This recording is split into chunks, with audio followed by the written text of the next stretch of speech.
चला नमस्कार, तुमच्यासाठी घेऊन आलो आहे न्यूमरिकल ऑन रेजिस्टन्स. ओके, रेजिस्टन्सचे न्यूमरिकल आपल्याला बघायचे. तर तुम्हाला सर्वांना माहिती आहे काय की आर इज इक्वल्स टू काय असते, R is equals to rho L by A असते.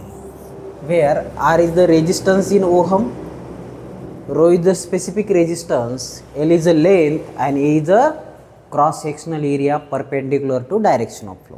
ओके, म्हणजे उदाहरणार्थ याचा जर रेजिस्टन्स काढायचा असेल तर याची स्पेसिफिक रेजिस्टिव्हिटी, त्याच्यानंतर याची लेंथ आणि त्याच्यानंतर cross section area perpendicular to direction of flow. हा क्रॉस सेक्शन एरिया, ही लेंथ आणि याची स्पेसिफिक रेजिस्टिव्हिटी, एवढा काय असेल याचा रेजिस्टन्स असेल. इथे लक्षात. चला तर न्यूमरिकल ऑन रेजिस्टन्स पहिला न्यूमरिकल आहे. काय म्हणतंय ते, a 6 metre long copper wire has diameter of 0.45 mm. If its resistance is 0.6 ohm, calculate its resistivity and conductivity. तर काय म्हणणं आहे त्यांचं, तर अशा पद्धतीचं एक छोटंसं कॉपर वायर आहे. किती येते कॉपर वायर, 6 मीटर लांब, 6 मीटर लांब असं काय, हे तर थोडं आहे पण मग 6 मीटर लांब असं कॉपरचं वायर आहे. आणि ह्या कॉपरच्या वायरचं डायमीटर दिलं आहे. किती दिलं डायमीटर, 0.45 मिलीमीटर एवढं डायमीटर दिलं आहे. त्याचे रेजिस्टन्स दिलं आहे 0.6 ओहम. आणि काय काढायचे, त्याची रेजिस्टिव्हिटी काढायचे, म्हणजे स्पेसिफिक रेजिस्टन्स काढायचे आणि कंडक्टिव्हिटी काढायची. ओके, रेजिस्टिव्हिटी आणि कंडक्टिव्हिटी काढायची.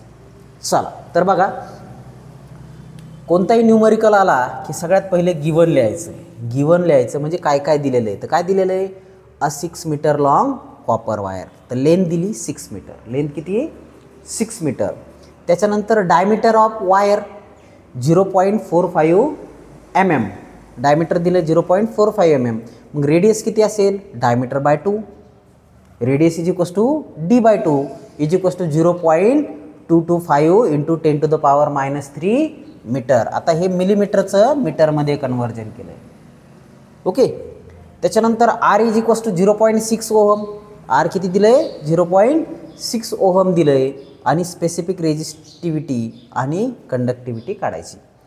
तर टू फाइंड आणि त्याच्यानंतर सोल्युशनसाठी हा फॉर्म्युला जो की इथं आपण लिहिला आहे. एवढं जर लिहिलं तर अर्धा न्यूमरिकल सॉल्व झाल्यासारखं आहे. ओके, तुम्ही म्हणा सर गिवनला मार्क असतात का, यस. कधी मार्क असतात, ज्यावेळेस कन्व्हर्जन वगैरे असतं त्यावेळेस गिवनला सुद्धा मार्क दिल्या जातात. मग आता याच्यावरून फॉर्म्युला बनवा. रो इज इक्वल्स टू, याला इकडं न्या, हे मल्टिप्लिकेशनमध्ये जाईल, हे लेंथ डिव्हिजनमध्ये जाईल. तर is equals to Archi value टाका, एरियाची व्हॅल्यू. एरिया म्हणजे काय असेल रे, आता वायर आहे ना, वायरचं एरिया काय असेल, pi R square. Okay, area काय असेल, pi R square. Area is equals to, मग ती व्हॅल्यू इथं टाका, पायची किंमत जसं तशी टाका. आरचा स्क्वेअर आहे तर 0.225 इंटू 10⁻³ त्याचा स्क्वेअर. मग याला सिम्प्लिफाय करा तर ह्याचं उत्तर येईल 1.6 इंटू 10⁻⁸ ओहम मीटर. ही आली स्पेसिफिक रेजिस्टन्स, याला specific resistance of that copper wire. आता पुन्हा काय म्हणलं आहे, कंडक्टिव्हिटीसुद्धा काढायची, सिग्मा. मग तुम्हाला माहिती आहे sigma is equals to it is a reciprocal of resistivity. Conductivity काय असते, रेसिप्रोकल ऑफ रेजिस्टिव्हिटी. तर सिग्मा इज इक्वल्स टू 1/रो 1/ ही आलेली किंमत इथं टाका, 1.6 इंटू 10⁻⁸ ओहम मीटर. ही किंमत इथं टाकली आपण. ओके, तर याला सिम्प्लिफाय केलं तर हे किती येईल, 0.05 इंटू 10⁻⁷ सिमेन्स पर मीटर. तर हे कशामध्ये मोजतो आपण, सिमेन्स पर मीटरमध्ये. इथं लक्षात. तर हा तुमचा पहिला न्यूमरिकल. आता याच इथं काय काढायचं सांगितलं होतं, कंडक्टिव्हिटी आणि रेजिस्टिव्हिटी. आता इथं बघू, दुसरा एक न्यूमरिकल आहे. याच्यामध्ये काय म्हणलं आहे, the specific resistance of material of cable. एक केबल आहे आणि केबलचं स्पेसिफिक रेजिस्टिव्हिटी काय दिलं आहे, रो दिलं आहे. काय दिलं आहे, रो दिलं आहे. किती दिलं आहे, 2.81 इंटू 10⁻⁷ ओहम मीटर. आता गिवन लिहायचं बरं का. If the resistance of cable is 2.1 ohm. Resistance किती दिले? 2.1 ओहम दिले. आणि radius of that cable, radius is 0.8 mm.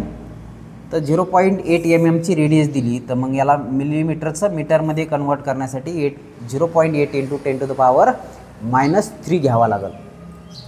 मग आता काय काढायचं आहे? लेंथ काढायची. किती लांबी असेल त्या केबलची ती काढायची आपल्याला.